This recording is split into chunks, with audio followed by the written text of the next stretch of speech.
नमस्कार मित्रांनो, मी नीता क्रिएशन्स आपल्या यूट्यूब चॅनलवर सर्वांचे स्वागत करते।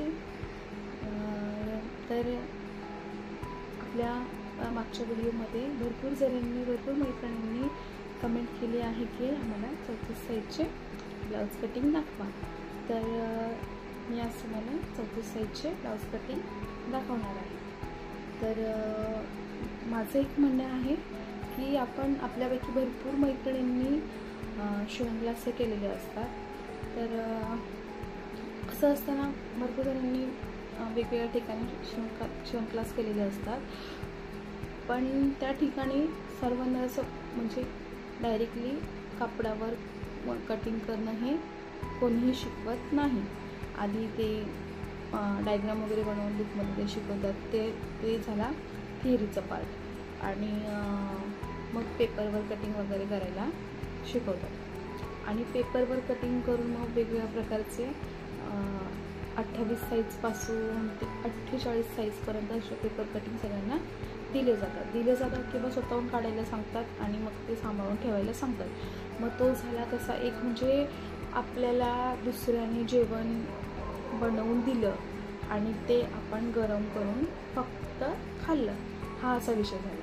कारण की जर आपल्याला डायरेक्टली कापडावर कटिंग करता येत नसेल आणि दुसऱ्याने दिलेल्या पेपर पॅटर्न आपण आपल्या कपड्यावर ठेवून जर कटिंग करत असू, तर मग आपल्या शिक्षणाचा आणि म्हणजे आपण घेतलेल्या शिक्षणाचा काहीच फायदा नाही। कारण की आपल्याला प्रत्यक्षपणे जर ते कटिंग करता आलं नाही तर त्याचा आपल्याला काही उपयोग नाही। आणि जर समजा आपण परीक्षेमध्ये गेलो, आपल्याला दुसऱ्याने कॉपी लिहून दिली आणि तीच आपण परीक्षेत घेऊन गेलो आणि ती आपण उतरवून काढली, तर त्याचा आपल्याला काही रिझल्ट म्हणजे आपण पास तर होऊ, पण आपण आपल्या नजरेत तर पास नाही ना। तोच प्रकार हा आहे। म्हणजे आपल्याकडे एखादा ब्लाऊज आला तर 34 साईजचं म्हणा, 36 साईजचं म्हणा, लगेच आपण पटकन आपल्या जिथे आपण स्टोरेज केलेले असतात ते पेपर पॅटर्न काढतो आणि ब्लाऊजवर ठेवतो आणि कटिंग करून घेतो।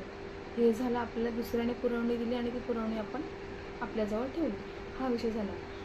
आणि आता भरपूर असे ऑनलाईनही आले, मी भरपूर यूट्यूबवर व्हिडिओ बघितले की ते आपल्याला सांगतात की आम्ही तुम्हाला आमचे पेपर पॅटर्न देऊ आणि मग ते आपण ऑनलाईन मागवायचे, आपण त्यांना पैसे पे करायचे। पण का हे सगळं, का दुसऱ्यांनी आपल्याला पेपर पॅटर्न देऊन आपण ते पेपर पॅटर्न आपल्या कपड्यावर ठेवून वापरायचे? मग आपण काय केलं आहे, हा विषय झाला।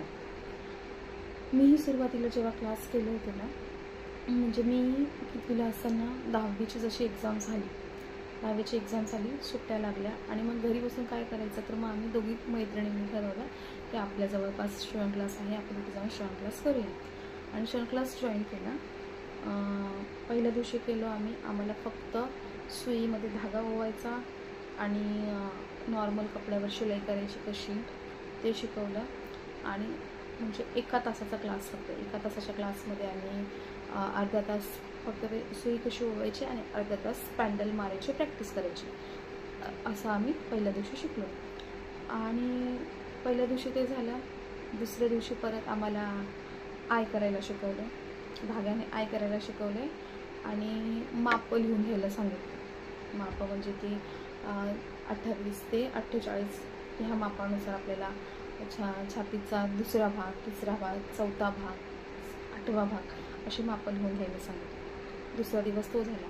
तिसऱ्या दिवशी आम्हाला डायग्राम जो होता तो लिहून घ्यायला सांगितला आणि त्या डायग्राम बघून आम्हाला ती माप बघून आम्हाला पेपरवर डायग्राम काढायला सांगितला। आणि तो डायग्राम काढल्यानंतर आम्ही मॅडमच्या समोर दिला। मॅडम, तुमचा डायग्राम कंप्लीट झाला। मॅडमने तो डायग्राम पूर्णपणे आम्हाला इथे जाईल असं न समजवता स्वतःच्या हाताने चॉकने अशी मार्किंग करून दिली आणि सांगितलं की हा डायग्राम तुम्ही कटिंग करा। आता हा डायग्राम आम्ही कटिंग करायचा म्हणजे मॅडमने आम्हाला समजवलंच नाही की कुठला पार्ट कुठे कसा घ्यायचा, किती घ्यायचा, काय घ्यायचं, काय नाही।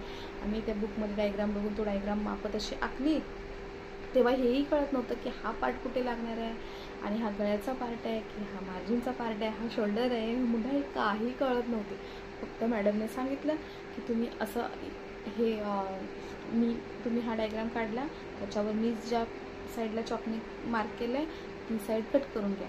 आम्ही असं 8 दिवस असं केलं. 8 दिवस आम्ही डायग्राम काढायचं, मॅडमकडे द्यायचं, मॅडम त्यांचं चॉकने मार्किंग करायचं, आम्ही ते कटिंग करायचं. आणि असे आम्ही मग पेपर पॅटर्न आमच्या हाताने काढले. आमच्या हाताने पेपर पॅटर्न काढले आणि मग त्याच्यानंतरचं जे पहिलं ब्लाऊज होतं ते आम्ही फक्त हाताने असं म्हणजे व्हाईट कापड ते डायग्राम ठेवून कापायचं आणि आपल्या हाताने आधी स्टिच करायचं, नंतर मशीनवर बसून स्टिच करायचं. ते ब्लाऊज झालं. एक ब्लाऊज झालं. सेकंड ब्लाऊज होतो. सेकंड ब्लाऊज घेतल्यावर ते पूर्णपणे स्टिच केलं. म्हणजे मॅडमने ज्याप्रमाणे डायग्राम दिला त्याच्यावर मार्किंग केली आणि त्या मार्किंगनुसार मग आम्ही कटिंग केलं. मॅडमने काही समजवलं नाही, याला एवढं माप घ्यायचं, त्याला तेवढं माप घ्यायचं, काही नाही. हां, डायग्राम आहे, बरोबर आहे, मार्किंग केलं आणि मार्किंगनुसार कापा आणि हा पार्ट मग मॅडम हो झालं याला स्टिच करून, हो ठीक आहे, ते त्याला लाव, हे त्याला लाव.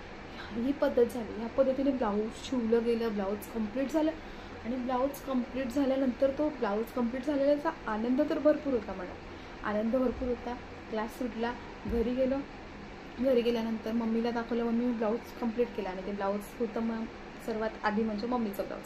कोणीही ब्लाऊज शिवायला घेतलं तर सर्वात आधी कोणीही आपल्या मम्मीचं ब्लाऊज घेतलं आणि ब्लाऊज घेतलं आणि ते मम्मीला दाखवलं. मम्मी पण खुश झाली की हां ठीक आहे, माझं जे स्वप्न होतं ते माझ्या लेकीकडून पूर्ण होतं म्हणून.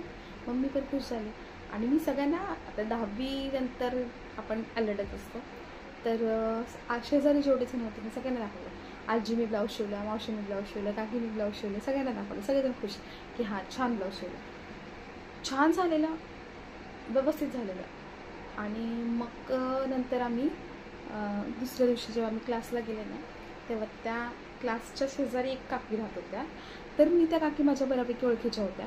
तर मी त्या काकीनं जाऊन असं घाई मस्तपैकी गेले आणि बॅगमधून ब्लाऊज काढला आणि काकीने दाखवलं. काकी बघा मी ब्लाऊज शिवलं.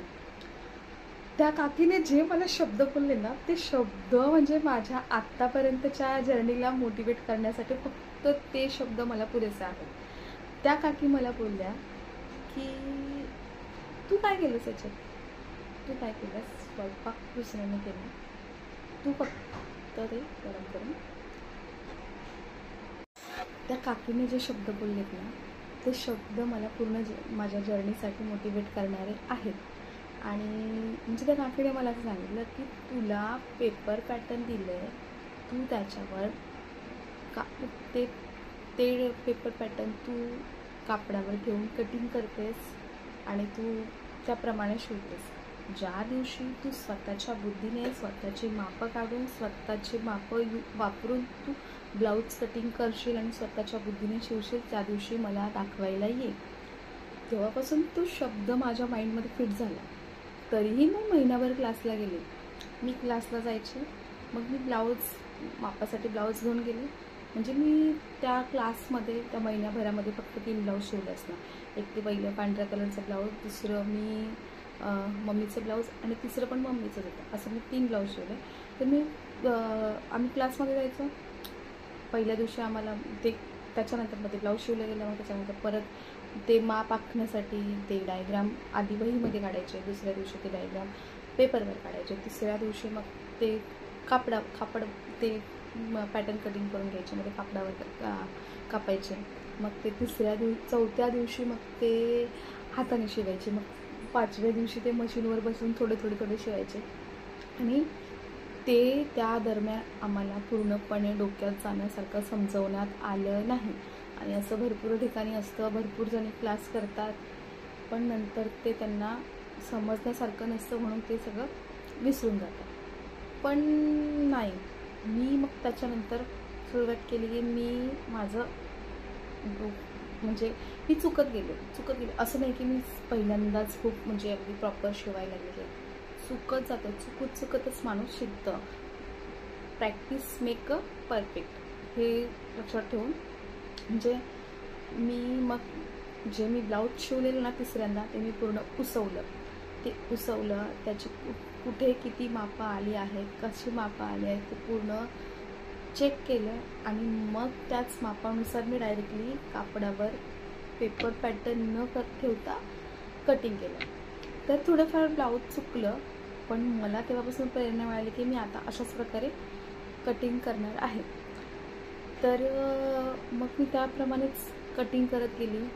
मग कटिंग करता करता मी वेगवेगळे पॅटर्नचं शिवण्याचा प्रयत्न करायला लागले. आणि मग नंतर कॉलेजला गेल्यावर मग त्या विषयातला थोडाफार इंटरेस्ट कमी होत गेला. कधीतरी एखादं ब्लाऊज मम्मीचं असेल तर ते म्हणजे शिवून घ्यायचं, बाहेरचं एखादं आलं तर शिवून द्यायचं, असं पूर्ण म्हणजे त्याच्यातच माइंड हे करायचं असं म्हणजे हे नव्हतं.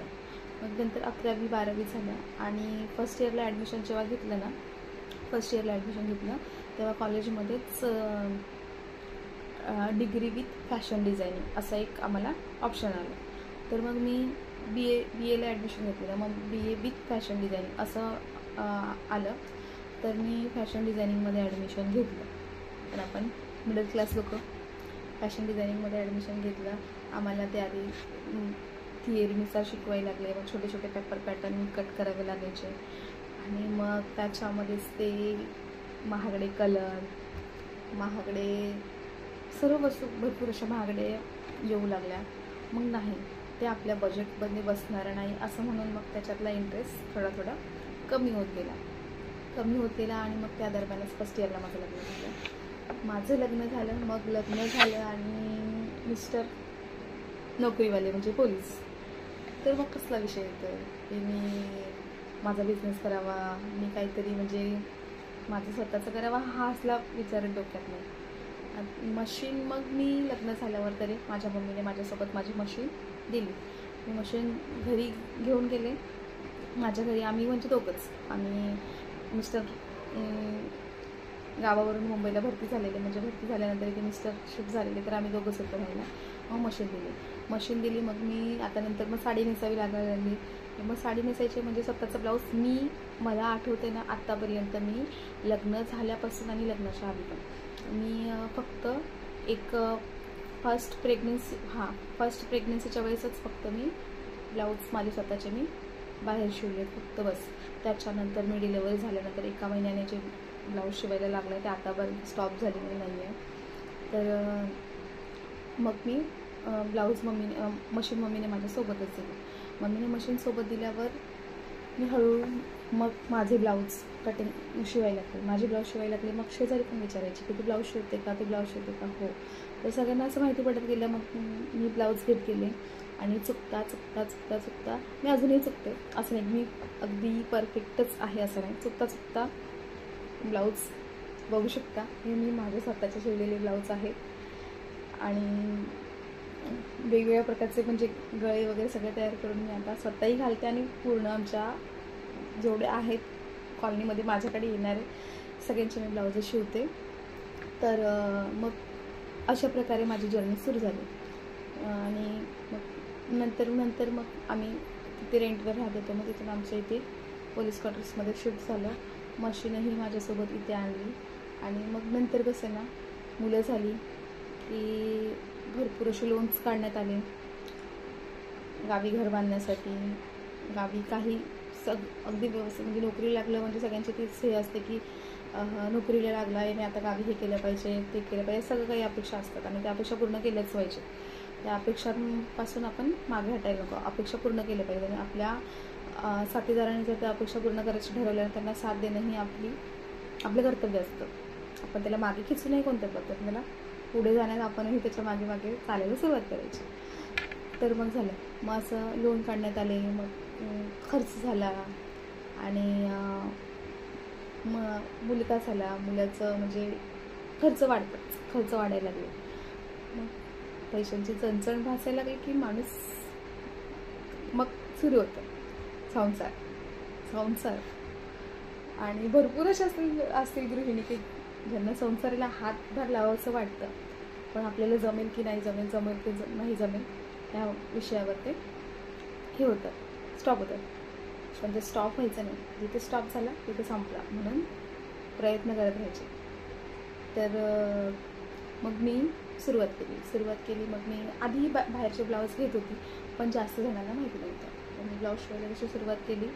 आणि कसं आहे ना, आपण जर काम चांगलं केलं तर समोरचा व्यक्ती आपल्याकडे परत येतो आणि तो व्यक्ती दुसरीकडे जाऊनही सांगतो आणि मग त्याच्यासोबत अजून परत 4 जण आपल्याकडे येतात. अशा प्रकारे मग माझा प्रवास सुरू झाला आणि भरपूर जणी मग माझ्याकडे येतात. मी जर सीझन असेल तर मी दिवसातून 6 ते 7 ब्लाऊज शिवते आणि असं नॉर्मली रोजच्या ह्याच्यामध्ये मी डेली रुटीनमध्ये मी घर सांभाळून, मुलांना सांभाळून, 2 मुलं आहेत माझ्या, मुलाची शाळा, मुलांना सांभाळून सगळी घरातली सगळी कामं करून आणि माझा छंद जोपासून मी दिवसाला 2 ते 3 तरी ब्लाऊज शिवते.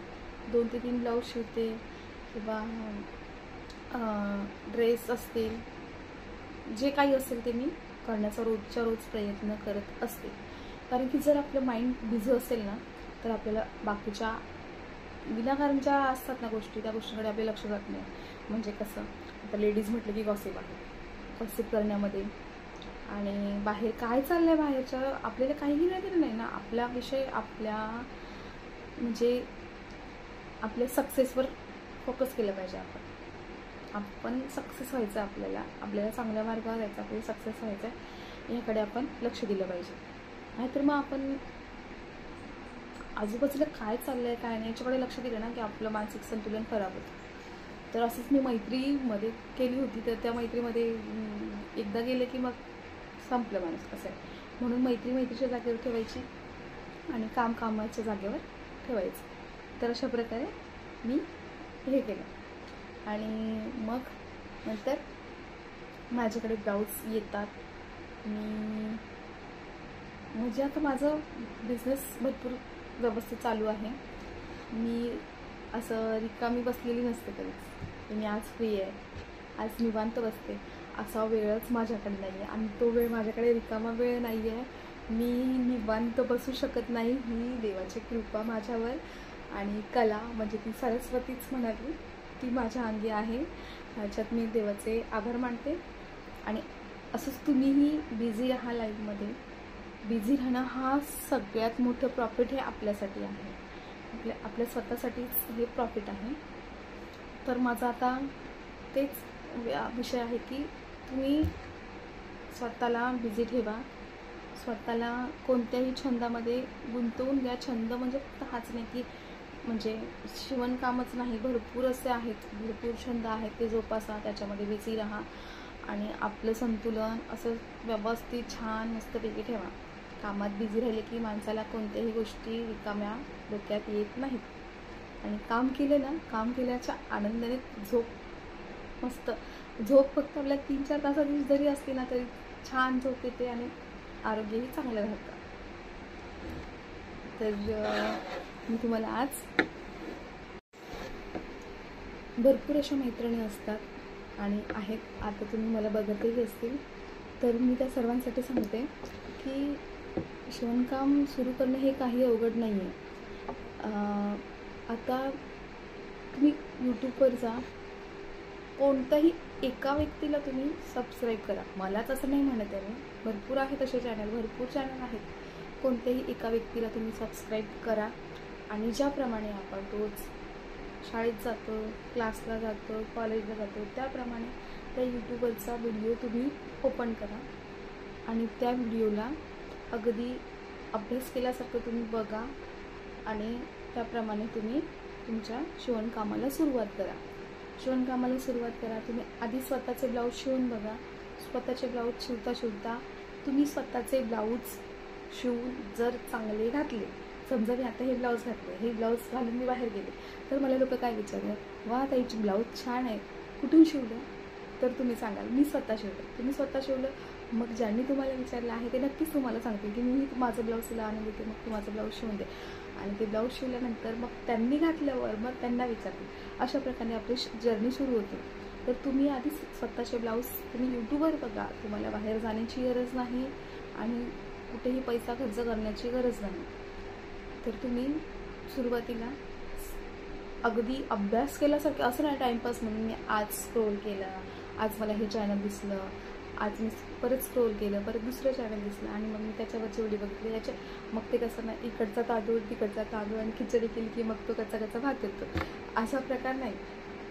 व्यवस्थित एकाच कोणत्या तरी व्यक्तीचे चॅनल सबस्क्राईब करायचं, त्याच चॅनलवर रोज नियमित त्याच वेळेवर ते चॅनल ओपन करायचं, तो व्हिडिओ बघायचा, त्या व्हिडिओमध्ये सांगितल्याप्रमाणे कटिंग करायची, स्टिचिंग करायची आणि आपला अभ्यास सुरू करायचा. आणि मग स्वतःचे ब्लाऊज शिवायचे आधी आणि तेच ब्लाऊज आपण घातल्यानंतर मग आपल्याला दुसरे विचारतील आणि आपली मग जर्नी सुरू होईल. तुम्ही आधी म्हणजे बाहेर जर कुठे जर ब्लाऊजची शिलाई जर 300 350 घेत असतील ना, तुम्ही 100 150 200 यापासून जरी सुरुवात केली ना तरी तुमच्याकडे पैसे यायला लागतील. आधी सुरुवातीला जर तुमचं ब्लाऊज घेत नसाल तर फक्त शिलाई मारण्यापुरतं घ्या. भरपूर आजकाल बाहेर फक्त अल्टर करायला 50 रुपये 40 रुपये घेतात. तुम्ही 10-20 रुपयांपासून सुरुवात करा. दिवसातून तुम्ही 2-3 जरी काही अल्टर केलं, शिलाई मारली तर तुम्हाला 20-20 रुपये 60 रुपये जरी आले तरी दुधाचा खर्च निघतो. या प्रकारे तुम्ही तुमची जर्नी सुरू करा आणि मग तुम्ही जर प्रामाणिकपणे काम करत राहिले ना, तुम्हाला कोणीही मागे खेचू शकत नाही. तुम्हाला कोणापुढे हात पसरवण्याची गरज भासणार नाही. तुमच्याकडे स्वतःचा पैसा राहील आणि स्वतःचा पैसा ज्यावेळेस स्त्रीच्या हातात असतो तिला कोणापुढे झुकायची आणि कोणापुढे हात पसरवण्याची गरज भासत नाही. उलट ना कसं स्वावलंबी कसं असावं माहिती आहे का? कोणापुढे हात पसरवायला नको, आपण कोणाला तरी देणाऱ्यामध्ये राहा. हे आपलं हे असावं की मी कोणाला तरी, माझ्याकडे आहे, मी कोणाला तरी द्यावं, मी कोणाकडून मागवू नये. तर हे करण्यासाठी आधी आपल्याला स्वतःला सक्षम बनवावं लागेल. आपल्याला प्रत्येकच वेळी बाहेर जाऊन कमवता येत नाही आणि जातं म्हणजे काही स्त्री असं की ज्यांना जाता येतं, जे जॉबला जातात आणि बाकीचीही भरपूर कामं आहेत की जे घर सांभाळूनही बाहेर जाऊन करता येतात. घरकाम झालं आणि धुणी भांडी वगैरे झाली, भरपूर लेडीज करतात. पण घरी बसूनही काही करता येतं ना तर ती हीच फील्ड आहे आणि त्याच्यातच आपण घरी बसून जे काही करता येईल ते करण्याचा प्रयत्न करतात. कोणी फक्त फॉल लावण्याची कामं करतं, पिको फॉल, त्याच्यातही भरपूर. एकदा जर माहिती झालं तर सगळ्या लेडीज त्या तिकडेच जातात. म्हणून सुरुवात आधी शून्यापासून करायची. शून्यापासून ते हजारापर्यंत जाण्याला आपल्याला कोणीही रोखू शकत नाही. मग नंतर आपण दिवसाला 2 ते 3 हजार रुपये कमवायला पण आपल्याला कोणी मागे खेचू शकत नाही.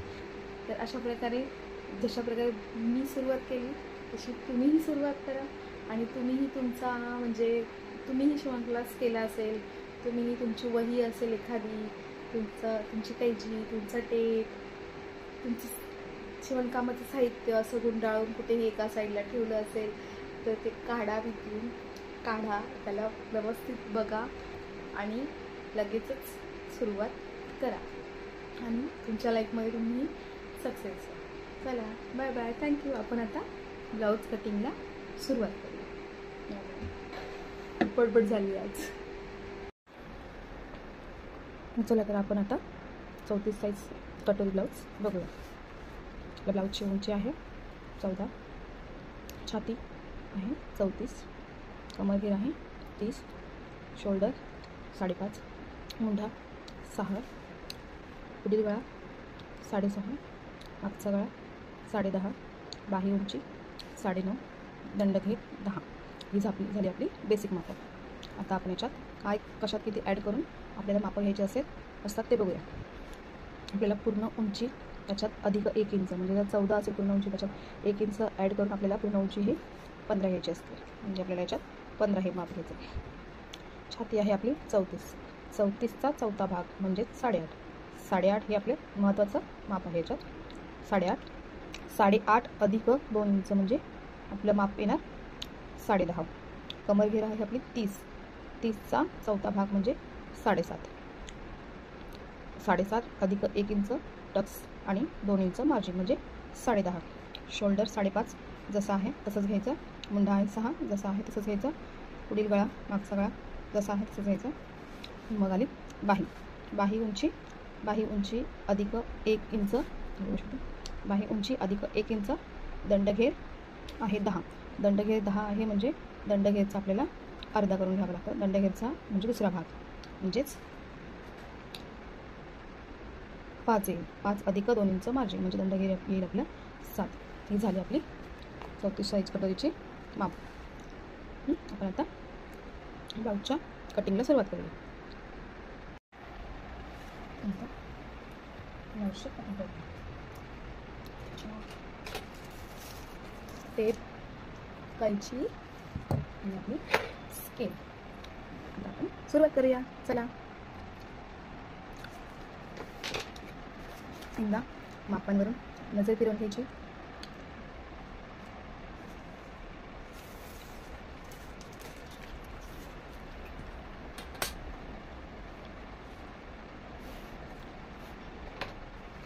आपली पूर्ण उंची अधिक 1 इंच म्हणजे 15 आणि छातीचा चौथा भाग म्हणजे 8.5 अधिक 2 इंच म्हणजे 10.5.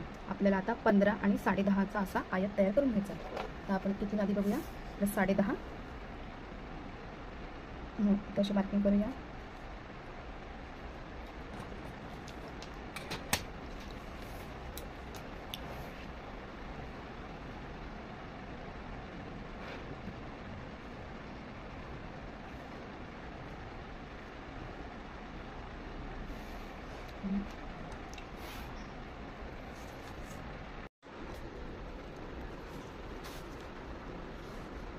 साडे 10 आणि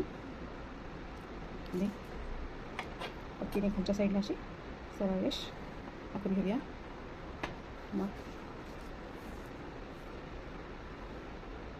10.5 आणि 15 असा आयत तयार करून घेऊया.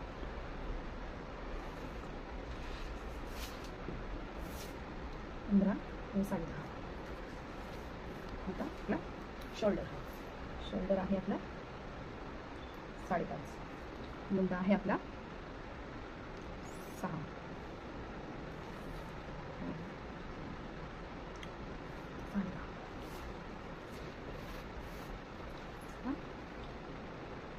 अडीच इंच गळा रुंदी आणि 10.5 असा मागचा गळा.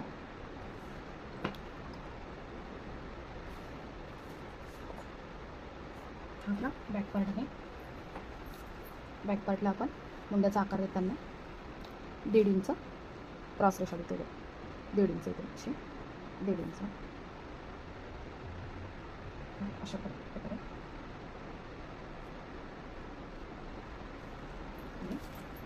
कमर हे आहे आपला 30. मी फॉर्म्युला सांगितल्याप्रमाणे 30चा चौथा भाग असतो 7.5 अधिक 1 इंच टक्स आणि 2 इंच मार्जिन प्रॉपर जोडून घेऊया. आता आपण हे आहे तसं कटिंग करून घेऊया.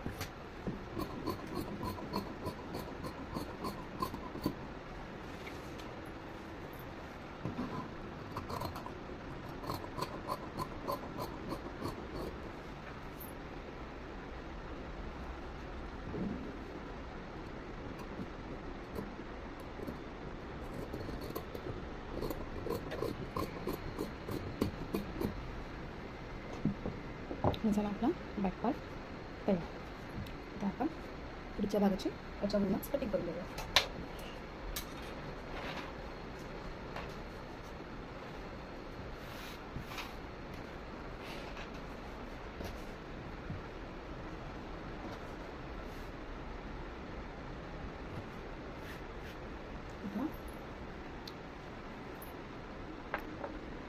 ही जी आपली गळा रुंदी आहे ना, ही जी आपली गळा रुंदी आहे ना, ती गळा रुंदी 2.5 इंच अशी मागच्या साईडला अशी दुबडून घ्यायची आणि आहे तसं कापड असं ठेवून घ्यायचं.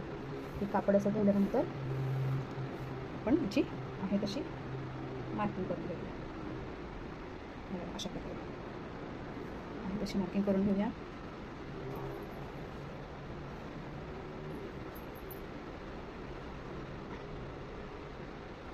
आणि तशी मार्किंग करून झाल्यानंतर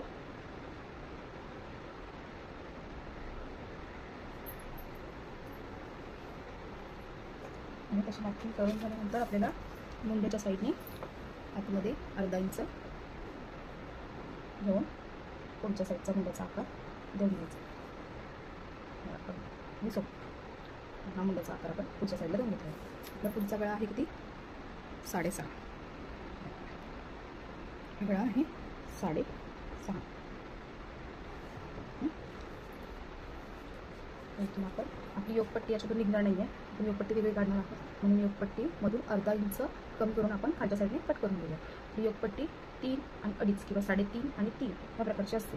तर आपण याच्यातून 2.5 इंच ह्या साईडने आणि 2 इंच असं ह्या साईडने अशी एक रेषा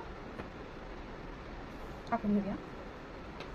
आणि हे 2 इंच मार्जिन आणि 3 इंच आणि हा तो कटोरीचा पॉईंट ते आणि ते 2.5 इंचावर मार्क करून इथून 1 इंच कटोरीचा आणि हा पार्ट आपण असा जोडून घ्यायचा.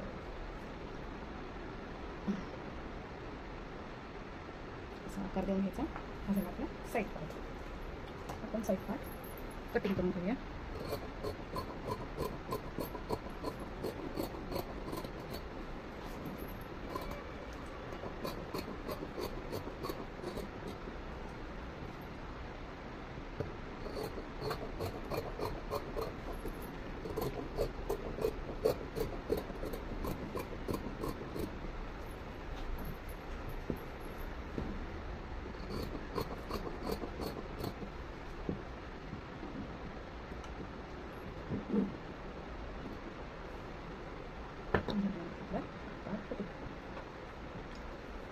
आपण कटोरी काढूया.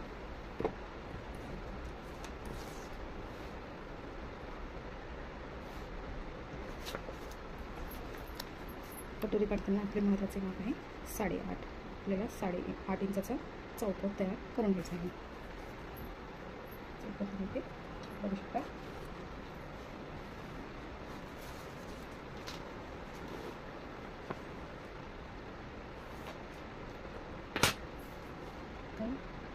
बघू शकता तुम्ही 8.5 इथे घेऊन 7 inch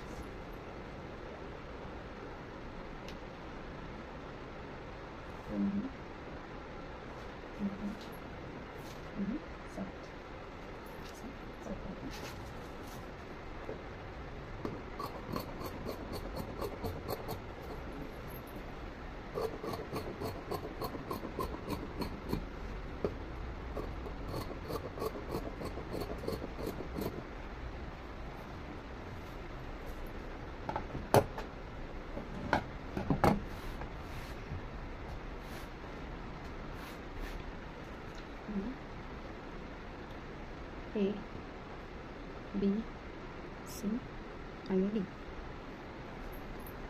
A, B, C, D. 2.5 inch A पासून 2.5 इंच B पासून 2.5 इंच आणि C पासून 2.5 इंच. 1, 2 आणि 3. आता A आणि Cचा मध्यभागाचा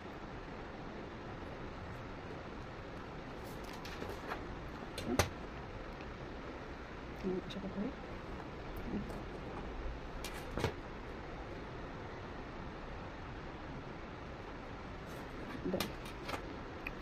आता हा पार्ट अशा प्रकारे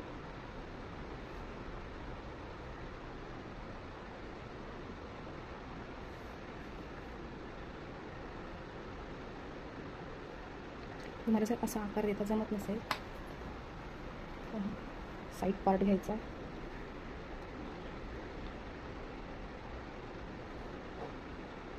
ते अशा प्रकारे ठेवून असा आकार देऊन घ्यायचा प्रकार.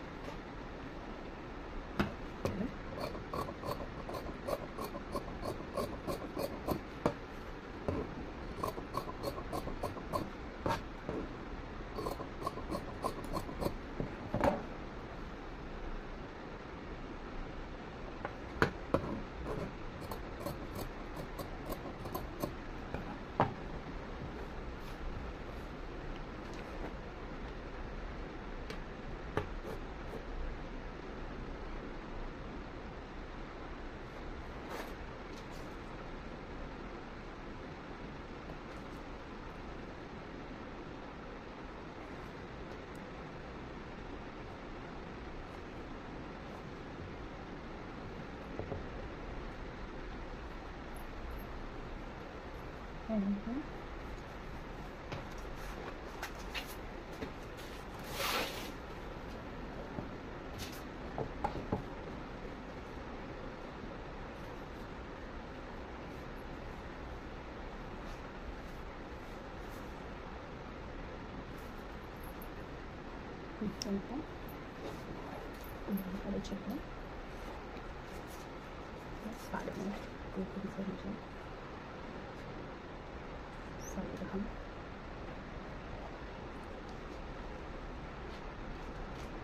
साडेआठचा बस.